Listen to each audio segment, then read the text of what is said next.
Shafiul Muslimin, Ya Rahmatal Alamin. In the name of Allah, this hardly worshipable, this specialist. তো আমরা আজকে যে বিষয়ের উপরে আলোচনা করতে যাচ্ছি, মহান আল্লাহর নামে। আল্লাহ তাআলা যেন আমাকে সুন্দরভাবে এটা বলার জন্য তৌফিক দান করেন। তো অবশ্যই দেখেন, রাসূল সাল্লাল্লাহু আলাইহি ওয়াসাল্লামকে যখন আল্লাহ তাআলা এই নামটা ধরে ডাকছিল, তিনি যখন আল্লাহর সাথে দিদারে, আল্লাহর সাথে সাক্ষাতে যাচ্ছিলেন, তো সেই সময় তিনি একটা কথা ভাবতেছিলেন, তার উম্মতের কথা, যে আমি তো আজকে আল্লাহ তাআলার সাথে দেখা করব এবং তার সাথে যে আমি সাক্ষাৎ করব, তিনি তার আরশে আজিমে আমাকে নিয়ে যাবেন, কিন্তু আমি আমার উম্মতের জন্য আসলে কি করব। তখন উনি কান্না করতেছিল। তখন আল্লাহ তাআলা এই নামটা তাকে ডাকছিলেন এই কারণে যে তোমার উম্মতকে আমি অনেক ভালোবাসি। একটা কথা আপনাদেরকে আজকে জানাই, আল্লাহ তাআলা প্রত্যেকটা নবী রাসূলকে বলতেছে যে আমি তোমাদেরকে দান করছি হিকমত এবং জ্ঞান। তখন প্রত্যেকটা নবী রাসূল স্বীকার করছে, হ্যাঁ অবশ্যই, এবং বলছে যে আমার পর, যে তোমাদের পর আবার যে নবী আসবে তোমরা তাকে মেনে নিবা। তখন সেই নবী রাসূলরা কলাম কি বলছিল জানেন? তারা বলছিল হ্যাঁ অবশ্যই আমরা মেনে নেব। দেখেন, আজকে আমরা একটা বিষয় জানাতে চাচ্ছি, আমাদের দেশে আজকে কোটা আন্দোলন চলছে। অবশ্যই কোটা আন্দোলনে আজকে যারাই করছে কিনা, তারা অনেকেই শহীদ হয়ে গেছে। এক কথায় তারা কি করছে, তারা যে কোনোভাবেই হোক না কেন, তারা কলম তাদের এই দেশের মাটিতে, তারা তাদের রাস্তায় তারা কি করছে, তাদের রক্ত দিয়ে দিয়েছে। আর আল্লাহ তাআলা বলতেছে যদি কোনো যুবক, ইয়ং ম্যান, তাদেরকে বলতেছে যে সূরা কাহাফের ভিতরে তারা যদি রক্ত দিয়ে দেয়, তাহলে কলাম সেই দেশ কলাম কোনো একটা কিছুর সম্ভাবনা আছে, দেখা যাচ্ছে আর কি। এটার আরেকটা আপনারা যদি জানেন যে আশেপাশের দেশগুলো এই সম্পর্কে আমাদেরকে কতটুকু সহযোগিতা করতেছে। ইসলাম বা অন্য যে কোনোই ধর্ম বাংলাদেশে প্রতিষ্ঠা হোক না কেন, তাদের চেতনা কি, অর্থাৎ গণতন্ত্রে যদি কোনো রাষ্ট্র প্রতিষ্ঠিত হয়, তখন পাশের দেশগুলো সেই দেশ থেকে কি নিতে চায়, কিছু সহযোগিতা নিতে চায়। যে সে দেশের কিছু দেখা গেল সম্পদ, বা সে দেশের কিছু আপনার হচ্ছিল শ্রমিক, বা সে দেশের কিছু কোনো না কোনো আর্থিক দিক থেকে তারা সহযোগিতাপূর্ণ মনোভাব রাখে, এবং সে দেশেরও কিছু মাল সে দেশে চালানোর একটা এখতিয়ার রাখে। কিন্তু এখন আমাদের পাশে সর্বোচ্চভাবে দেখেন, যখন আমাদের দেশে ইন্টারনেট ছিল না, তখন আমাদের দেশে পুরো ব্ল্যাক আউট ছিল ইন্টারনেটের যখন ফেসবুকগুলো সম্পূর্ণ ব্ল্যাক আউট, যখন ইউটিউবগুলো সম্পূর্ণ ব্ল্যাক আউট, হোয়াটসঅ্যাপ, মেসেঞ্জার, এগুলো সব ব্ল্যাক আউট করা হয়, তখন গেলাম আমাদের পাশের দেশ ইন্ডিয়া কি করছে, সেই ফটোগুলো ক্যাপচার করে সারা পৃথিবীর মাঝে দিয়ে দিয়েছে। এবং সে চাচ্ছে এই দেশের সরকার কি হোক, পাল্টে যাক। কারণ কি, সে চাচ্ছে যে এখন সে দেখতেছে এই সরকার থাকলে সে আমাকে কোনো ফ্যাসিলিটি দিতে পারবে না, কোনো সহযোগিতাই করতে পারবে না। এই জন্য সে কলাম কি চাচ্ছে, সে একটা জিনিস চাচ্ছে যে অন্য কোনো সরকার যদি এই দেশে আসে ক্ষমতায়, তাহলে সে ফ্যাসিলিটি নিতে পারবে। কিন্তু এখান থেকে একটা কথা বলতে চাই, যদি ইসলামকে যদি অন্য দেশগুলো সাপোর্ট করে বাংলাদেশের জন্য, তো ইসলাম এমনই একটা দিন, আল্লাহ তাআলা রাসূল সাল্লাল্লাহু আলাইহি ওয়াসাল্লাম আমাদেরকে এই ব্যাপারে বলতেছে, যখন ইসলামটা প্রতিষ্ঠিত হবে, যে যখন আমরা যে বিষয়টা দেখলাম যে এখানে একদল নবীদেরকে জিজ্ঞাসা করা হচ্ছে, এটা সূরা আল ইমরান অর্থাৎ হচ্ছে একটা পরিবার, একটা রাষ্ট্রীয়, একটা দেশের সমস্ত জনগণদেরকে বোঝানো হয়েছে যে তারা সবাই কি সম্পদ এবং একটা সমাজ, কিভাবে একটা সমাজতন্ত্র একটা নির্মাণাধীন পর্যায়ে, এটাকে বোঝানো হয়েছে আল ইমরান থেকে। অর্থাৎ আপনার পরিবার, ফ্যামিলি, দেখেন আজকে যারা মারা গেছে, হয়তোবা কোনো না কোনো ভালো ভালো বংশের ছেলে মেয়েরা মারা গেছে। তারা কিভাবে মারা গেছে দেখেন, এক সময় কলাম আপনার হেফাজতে ইসলাম বা বাংলাদেশের অনেক দলমত, তারা কলাম মারা গেছে, কিন্তু তাদের কোনো উঠে আসেনি। কিন্তু বেশিরভাগ যুবক ছেলেমেয়েরা পড়াশোনা করে স্কুল কলেজ লাইফে, যার কারণে ইসলামিক যারা মারা গেছে তারা একটা গণ্ডির ভিতরে থাকে, একটা আয়তার ভিতরে থাকে। তারা কখনো অনেক কিছু তাদের উপরে ঝড় তুফান হয়ে গেলেও তারা প্রকাশ করে না। যেমন আজকে কোটা আন্দোলনের সময় প্রত্যেকটা ইসলামিক বক্তাকে চুপ করে দেওয়া হয়েছে। কীভাবে চুপ করে, তারা কোনো কথাই বলবে না।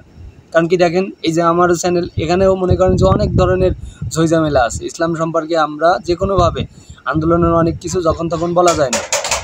আল্লাহ তাআলা যতটুকু চেষ্টা করছে, আল্লাহ তাআলা বলছে এই পৃথিবীর শ্রেষ্ঠতম কৌশল হচ্ছে আল কোরআন, আর তার থেকে বড় কৌশল হচ্ছে আল্লাহ যদি কখনো কোনো জাতিকে ধ্বংস করে বা সেই জাতিকে যদি বিনষ্ট করে দেয়, আল্লাহর উপরে এত বড় বুদ্ধিমান বা চালাক চতুর পৃথিবীতে অন্য কোনো প্রাণী জন্ম হয়ে পারেনি। কারণ যিনি সৃষ্টি করতে পারে সেই মহান আল্লাহ তাআলা আসিউন আলিম, তিনি বলতেছে সর্বোচ্চ প্রাচুর্যময়, সব কিছু তো আমার কাছে। দেখেন, যে সম্পদ নষ্ট হবে এর থেকেও বেশি সম্পদ আল্লাহ তাআলা দিয়ে দিতে পারে, কোনো ব্যাপার না। কারণ কি আল্লাহ তাআলা বলতেছে তার কাছে কোনো ব্যাপারই না, কারণ তার কাছে তো সম্পত্তি আছে। আল্লাহু নূরুস সামাওয়াতি ওয়াল আরদ, Allah is a light in the earth. Allah বলতেছে কি, আল্লাহ লাইট, আল্লাহ আলো, আল্লাহর নূর কি আলো। এখন যদি কোনো দেশ যদি এদেশে যদি ইসলামের দিকে সাহায্য করে, ইসলাম অবশ্যই তাদের সাথে থাকবে। এই কারণে ইসলাম সম্পর্কে যারা মনে করেন যে ভালো জানে বোঝে, তারা ইসলাম এমন একটা, আপনাকে কখনো জোর করে ইসলামের দিকে আনবে না, আপনাকে জোর করে ইসলাম প্রতিষ্ঠার দিকে আপনাকে কখনো আনবে না। আপনি আপনার ধর্ম পালন করবেন। দেখেন, পৃথিবীর যে কোনো রাষ্ট্রে যান না কেন, ইসলাম একসময় মানুষের চোখে সম্পূর্ণভাবে দেখানো হয়েছে যে একটি জঙ্গিবাদ, এবং এটি আসলে মানুষের উপরে অত্যাচার করে, এরা গাড়ি ভাঙচুর করে, এরা এই করে তাই করে। বাস্তবে ইসলাম কখনো গাড়ি ভাঙচুর করে না, কোনো জঙ্গিবাদ করে না। এই সম্পর্কে আপনাকে পড়া লাগবে, সূরা বাকারা পড়া লাগবে। আসলে আল্লাহ তাআলা যখন মানুষ সৃষ্টি করে তখন ফেরেশতারা কি বলে, ফেরেশতারা একটা কথাই বলে যে সেখানে আপনি যাদেরকে পাঠাচ্ছেন তারা তো কি করবে, টেরাজিট করবে, মানে কি বলতেছে, তারা সেখানে হত্যাকাণ্ড করবে, রাহাজানি করবে, ব্লাড ক্ষয় করবে, মানে ব্লিডিং করবে, অর্থাৎ ব্লাড মানে রক্ত, এগুলো কি করবে তারা সেখানে, তো অনেক কিছু করবে, আততায়ীগ্রস্ত করবে। আপনি কেন সেখানে মানুষ সৃষ্টি করবেন? পুরো পৃথিবী জুড়ে দেখানো হচ্ছে কলাম আল্লাহ তাআলা যখন এই ঘটনাটি দেখানো হয়, কিন্তু সেখানে আল্লাহ তাআলা বলতেছে আমি যা জানি তোমরা তা জানো না, এটা ফেরেশতাকে বলতেছে। এবার সব থেকে একটা সুন্দর মতো পয়েন্ট আপনাদেরকে জানাচ্ছি, সূরা আল ইমরান 144, এই আয়াতের ভিতরে আল্লাহ তাআলা বর্ণনা করতেছে মুহাম্মদ সাল্লাল্লাহু আলাইহি ওয়াসাল্লাম আল্লাহর কাছে কি, উনি একজন রাসূল, উনি একজন নবী, কিন্তু উনি কলাম পাওয়ারফুল ব্যক্তি, আল্লাহ তাআলার কাছে অনেক পাওয়ারফুল ব্যক্তি, ওনাকে যে নামে ডাকা হয়েছে। কাল কিয়ামতের ময়দানে প্রত্যেকটা নবী রাসূলের কাছে কি যাবে, এক একজন মানুষ যাবে, যে বলবে আদম আলাইহিস সালামের কাছে বলবে যে আপনি তো আমাদের পিতা ছিলেন, আপনি তো এই পৃথিবীর শুরু থেকে ছিলেন, আপনার থেকে আমরা জন্ম নিয়েছি, আপনি আমাদেরকে জান্নাতের দিকে কিভাবে আমরা যাইতে পারবো আমাদেরকে বলে দেন। তখন কলাম আদম আলাইহিস সালাম বলবে দেখো এই কাজটা আমি পারবো না, তোমরা ইব্রাহিমের কাছে যাও, ইব্রাহিম খলিলুল্লাহ। আল্লাহ তাআলা বলতেছে তাকে আসলে অ্যাস্ট্রোনমি সম্পর্কে ধারণা দিয়েছে, মহাকাশ সম্পর্কে উনি পারদর্শী ছিলেন। আজকে যে আমরা ইন্টারনেট হ্যাকিং করে ফেলতেছি, আমরা যে করতেছি, দেখেন এর থেকে অত্যাধুনিক জিনিসপত্র আল্লাহ তাআলার কাছে আছে, আল্লাহ তাআলা রাসূলুল্লাহ সাল্লামকে দিয়েছেন। ঠিক আছে, তো অবশ্যই দেখেন আমার যা ভিডিওতে অবশ্যই যারা দেখছেন অবশ্যই আমার সাথে থাকবেন, সাবস্ক্রাইব করে আমার পাশে থাকবেন, অবশ্যই ভিডিওটা শেয়ার করে দেবেন।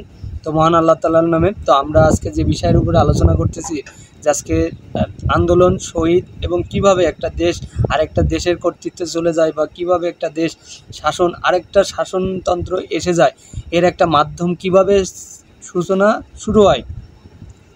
রাসূল সাল্লাল্লাহু আলাইহি ওয়াসাল্লামকে ইঙ্গিত করে আল্লাহ তাআলা পুরো গোটা মানব জাতিকে বলতেছে যে মুহাম্মদ একজন রাসূল এবং নবী, সে যদি মারা যায় অথবা নিহত হয়, আমি সম্পূর্ণ বিষয়টা বাংলাতে বলতেছি, সে যদি মারা যায় অথবা নিহত হয়, অর্থাৎ দেখেন আল্লাহ তাআলা বলতেছে নবী কলাম মারা যেতেও পারে বা নিহত হতেও পারে আততায়ীর হাতে, বা দেশের যে কোনো রকম রাষ্ট্র প্রতিষ্ঠার কারণে সে কলাম মারা যেতে পারে, এটা আল্লাহ তাআলা বলতেছে।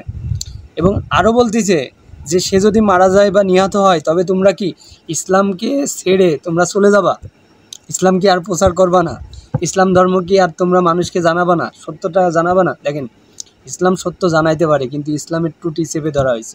ইসলামকে কি করা হয়েছে, ইসলামের গলা টিপে দিয়েছে। কারা গলা টিপে দিয়েছে জানেন? আজকে যাদের সন্তানরা, যে সমস্ত জজ ব্যারিস্টার যারা আজকে পৃথিবীতে আছে, যারা ওকালতি করতেছে, যখন তাদের কাছে ইসলামিক কোনো ছাত্রের কোনো বিষয় নিয়ে যাওয়া হয়েছে, তারা কি বলছে জানেন? তারা বলছে এরা তো জঙ্গি, এরা তো আততাই, এদের কোনো বিচার হবে না। আর আজকে দেখেন বাংলাদেশে আপনার যখন স্টুডেন্টরা মারা যাচ্ছে, যখন ছাত্ররা মারা যাচ্ছে, তখন কি হচ্ছে জানেন? তখন তারা বলতেছে আমাদের সন্তানরা মারা যাচ্ছে, আমাদের রুখে দাঁড়ানো লাগবে, আমাদের ব্লগ ভিডিও তৈরি করা লাগবে, ফেসবুকে আমাদের স্ট্যাটাসগুলো জানানো লাগবে। দেখেন আজকে কোথায় কোথায় লাগছে, দেখেন এর থেকেও ভয়ঙ্কর হবে, এর থেকেও ভয়ঙ্কর হবে। ইসলামে যত ছাত্র আপনারা মারছেন তার থেকেও দ্বিগুণ ছাত্র এই পৃথিবীতে, এক ছাত্রের বিনিময়ে 10 ছাত্র মারা যাবে। এটা আল্লাহ তাআলা সম্পূর্ণ করে দিয়েছে। আল্লাহ তাআলা কী করে দিয়েছে? আল্লাহ তাআলা বলছে যদি আমার ইসলামের জন্য কোনো একজন ব্যক্তি যদি দাঁড়ায় যায়, আমি তার জন্য 10 জন সৈনিক নিযুক্ত করে দিই, 10টা ফেরেশতা নিযুক্ত করে দেয়, 10 জন ফেরেশতা কী করে নিযুক্ত করে দেয়। এই জন্য দেখেন ইসলামকে আল্লাহ তাআলা বলতেছে ইসলাম আল্লাহ তাআলা নিজে নিয়ে আসতে পারে, সে একজন ব্যক্তি হোক, 5 জন ব্যক্তি হোক, 10 জন ব্যক্তি হোক। এই জন্য বলতেছে যে আমি যখন কোনো নবীকে পাঠায় এবং তোমাদের কি প্রত্যেকটা নবীকে যখন কোনো মন্ত্রী সবাই যখন আলোচনা করেন তখন আল্লাহ তাআলা কালাম নবী রাসূলদেরকে নিয়ে আলোচনা করতেছে, আল ইমরান থেকে বোঝাচ্ছে। তখন তাদেরকে বলতিছে যে তোমাদেরকে তো আমি জ্ঞান দান করছি, হিকমত দান করছি। হিকমত দান করছিল কাকে? দাউদ আলাইহিস সালামকে, যিনি রাষ্ট্র পরিচালনা করতো, যিনি ভীষণ যুদ্ধ করতো। ওল্ড টেস্টামেন্টে যার পরিচয়, যার বিবরণ দিয়ে আছে, তিনি কলাম সারা পৃথিবী পরিচালনা করছে। সুলাইমান আলাইহিস সালাম, যিনি ভারত থেকেও রাষ্ট্রীয় ট্যাক্স নিছে, যা কিনা আপনারা ওল্ড টেস্টামেন্ট পড়লে জানতে পারবেন যে তিনি কি করছে, ভারত থেকেও কি করছে, ট্যাক্স নিয়েছে। পুরো পৃথিবী থেকে তিনি বিভিন্ন জায়গা থেকে ট্যাক্স নিছে। তো সেগুলো নেওয়ার বিনিময়ে সুলাইমান আলাইহিস সালামেরও রাজ্য কী হয়েছে, পরিচালিত করছে। তো দাউদ আলাইহিস সালাম যখন পরিচালনা করে তখন তার রাষ্ট্রের যে মেন সবার ভিতরে আপনি যদি এখন আপনার বাসভবনে থাকেন, আপনি দেশের প্রধানমন্ত্রী বা আপনি দেশের কোনো একটা বিষয়, তো বাসভবনের ভিতরে হঠাৎ করে 4-5 জন লোক চলে আসলো আপনার নিরাপত্তার ডিঙ্গয়ে, মানে আপনাকে ওখানে আইএস ফোর্স দ্বারা অনেকভাবে নিরাপত্তা দিয়ে হচ্ছে, আপনাকে এলিট ফোর্স, আপনার সেনাবাহিনী, আপনার বিজিবি, যা বলেন না কেন সব দিয়ে নিরাপত্তা দেওয়া হচ্ছে এবং সেখানে অনেক অত্যাধুনিক অস্ত্রপাতিও আছে। তো তখন সেই উপেক্ষা করে আইয়ুব আলাইহিস সালামের কাছে তারা কি করছে, তারা চলে আসছে। যখন চলে আসছে তখন আইয়ুব আলাইহিস সালামকে বলতেছে আপনি কোনো ভীতু হবেন না বা ভয় পাবেন না। তখন আইয়ুব আলাইহিস সালাম চিন্তা করছে কী ব্যাপার, আমি তো একজন সৈনিক ছিলাম, কিন্তু এখন তো আমি রাজা বুঝলাম। আমি যে সৈনিক ছিলাম, আমার তো সেই সৈনিকের যে একটা মর্যাদা, এরা হয়তো বা আমি এদের কোনো ক্ষতি করে ফেলছি, এরাতে আমাকে হয়তো বা মারতে পারে বা কোনো একটা ঘটনা ঘটাইতে পারে। তো যখন এই ঘটনা ওনার সামনে উপস্থাপন শুরু হয়ে যায়, তখন ওই লোকগুলো কি বলে জানেন? বলে দেখেন, আমরা আপনার কাছে একটা বিচার নিয়ে আসছি, সামান্য একটা বিচার, এরকম বিচারটা আর কি বুঝাইছে। তখন আইয়ুব আলাইহিস সালাম তাদেরকে বলতেছে কি জানেন, দেখো এগুলো তো স্বাভাবিক হয়ই, একটা দেশের ভিতরে, একটা রাষ্ট্রের ভিতরে, একটা রাষ্ট্র চালাতে গেলে কিছু কিছু বিচার দেখে গেলো ভুলও হবে, কিছু কিছু বিচার খাঁটিও হবে। এখন যখন এই কথা বলছে তখন আল্লাহ তাআলা কলাম তাকে কি করছে, তিনি কলাম তাচ্ছিল্য চোখে দেখছে বিচারটা সঠিকভাবে দেখিনি, যার কারণে আল্লাহ তাআলা তাকে পরবর্তীতে আবার বুঝাই দিয়েছে যে দেখো বিচার তোমাকে কি করা লাগবে, সঠিক করা লাগবে। তাহলে দেখেন নবী রাসূলরা কলাম অনেক জ্ঞানী ছিল, তারা কলাম অনেক দেশ চালাইছে, অনেক রাষ্ট্র চালাইছে, অনেক সময় অনেক কিছু চালাইছে। চালাইতে এক সময় কি হয়েছে, তাদের কাছে স্বয়ংবার সবাই আল্লাহ তাআলা নিজে ঘোষণা করতেছে আমি তোমাদেরকে কি করছি, হিকমত দান করছি, তোমাদেরকে কি করছি, জ্ঞান দান করছি। আর তোমার পূর্বে যদি তুমি যখন বৃদ্ধ হয়ে যাবা বা তোমার যখন মানে বয়স শেষ, তখন যদি অন্য কোনো নবী রাসূল আসে, তোমরা কি তাদেরকে মেনে নিবা না? তখন তারা বলতেছে আমরা স্বীকার করলাম এবং অবশ্যই আমরা তা শপথ করলাম, আমরা স্বীকার করলাম, অবশ্যই আমরা মেনে নেব। পর্যায়ক্রমে কে আসলো? মুহাম্মদ সাল্লাল্লাহু আলাইহি সাল্লাম আসলো। আর উনি হয়ে গেল কি, উনি হয়ে গেল পুরো পৃথিবীর শ্রেষ্ঠ একজন নবী। কেন হয়ে গেল জানেন? যে ইয়া শাফিউল মুসলিমিন রাহমাতাল লিল আলামিন, আল্লাহ তাআলা বলতেছে ওনার উম্মত, আল্লাহ তাআলা ওনার নবীজি চাইলেই তার উম্মতকে জান্নাতে নিতে পারবে। দেখেন আপনারা এখনও আল্লাহকে ভালোবাসেন, তার রাসূলকে ভালোবাসেন, যারা জ্ঞানী আছে তাদেরকে শ্রদ্ধা করেন।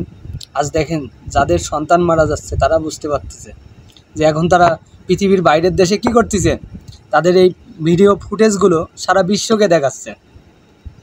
এগুলো আজ আওয়ামী লীগকে হয়তো পতন করবে, কাল তারা বিএনপি সরকার আনবে, পরের দিন আবার আরেকজনকে আনবে। দেখেন যদি আপনারা ইসলামকে আনেন তো আপনাদের উপরে কোনো জোরও করবে না, জুলুমও করবে না, কেউ আপনাদের উপরে একটা টুকাও দিবে না, একটা কুকুরও না খেয়ে মরে যাবে না।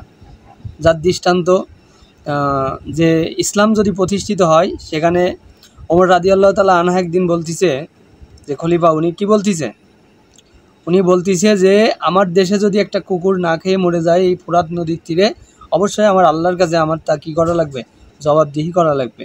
আর আজ হাজার হাজার মানুষ মরে গেলেও কি করে না, তারা জবাবদিহি করে না। তো দেখেন আজকে দেখা গেল কোনো একদিন একজন পর একজন মারা যাবে, কিন্তু কখনোই কোনো বিচার হবে না। কিন্তু আপনার যখন গণতন্ত্র পারে কিছুটা নিয়ন্ত্রণ করতে, আপনারা যারা গণতন্ত্র সম্পর্কে জানেন, গণতন্ত্রের বই পড়ছেন, কিন্তু আপনাকে পুরোপুরি নিয়ন্ত্রণ করতে কখনো পারবে না, কারণ সেটা তো জনগণের আইন, জনগণ যে কোনো মুহূর্তে চেঞ্জ করতে পারে। কিন্তু আল্লাহ কোরআনের আইন কখনোই চেঞ্জ করবে না। এটা প্রথম থেকে শুরু এবং শেষ পর্যন্ত থাকবে।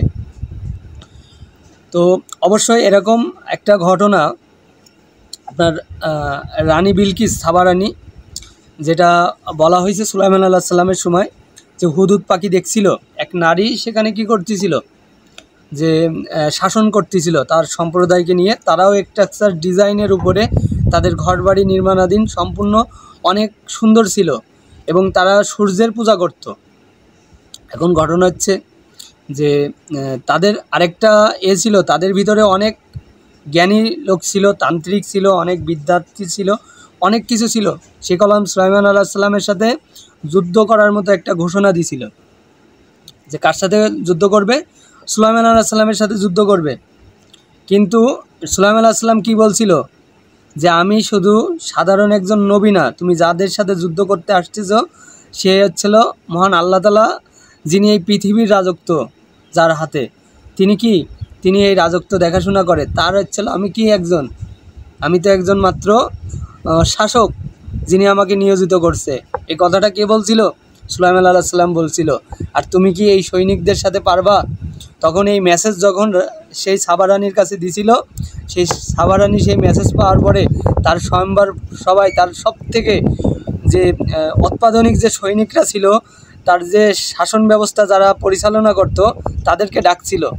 আর সেই সৈনিকরা বলছিল, অবশ্যই দেখেন, আপনি এটা মাথা পেতে নেন, আপনি যদি মাথা পেতে না নেন, এদেশের জনগণ, এদেশে আপনার রাষ্ট্রীয় সম্পদ অনেক কিছু ধ্বংসপ্রাপ্ত হবে। কি কারণে? কারণ কোনো রাজা যদি কোনো রাজার উপরে যদি কোনো বাদশা যদি হামলা করে, তাহলে তা তো সব চূর্ণ বিচূর্ণ হয়ে যাবে। তো আল্লাহ তাআলা কলাম বাদশারও বাদশা, আর আল্লাহ তাআলার প্রত্যেকটা যারা জ্ঞানী আছে, যারা শাসন বর্গ কায়েম করে, এই জন্য আল্লাহু নূরুস সামাওয়াতি ওয়াল earth, Allah is a light, Allah heaven the earth, Allah কি এই পৃথিবী, সমগ্র পৃথিবীর আলো। অর্থাৎ আমরা অবশ্যই সেই লাইটকে, সেই জ্যোতিকে সূরা আল নূর পড়ব এবং এই নূর সম্পর্কে জানব। এবং আরেকটা বিষয়, আমরা অবশ্যই তার আলোকে উজ্জ্বল করব। দেখেন, আরেকটা বিষয়, যে আপনার সব জিনিসের প্রতি মানুষের একটা আকৃষ্ট থাকে, যে আসলে আমরা সঠিক বিচার পাবো কি না, ন্যায্য বিচার পাবো কি না, ইসলাম আসলে কেমন। দেখেন, আমাদেরকে সবসময়, আমরা ছোটোবেলা থেকেই আজকে যারা ইসলাম ধর্মের উপরে যারা বড় হয়েছে, ইসলাম শিক্ষা গ্রহণ করে যারা পর্যায়ক্রমে আজকে তাদের জীবন, তাদের সন্তান, তাদের পরিবার, ফ্যামিলি চলাফেরা করে, তারা একটা মাইন্ডের উপরে অন্য ধর্মের ক্যাটালগ, মাইন্ড একরকম, খ্রিস্টীয় ক্যাটালগ, হিন্দু ধর্ম অবলম্বী তাদের এক ধরনের ক্যাটালগ। দেখেন, যে ধর্মই পালন করে না কেন, সবাই কালাম আল্লাহকে বিশ্বাস করে।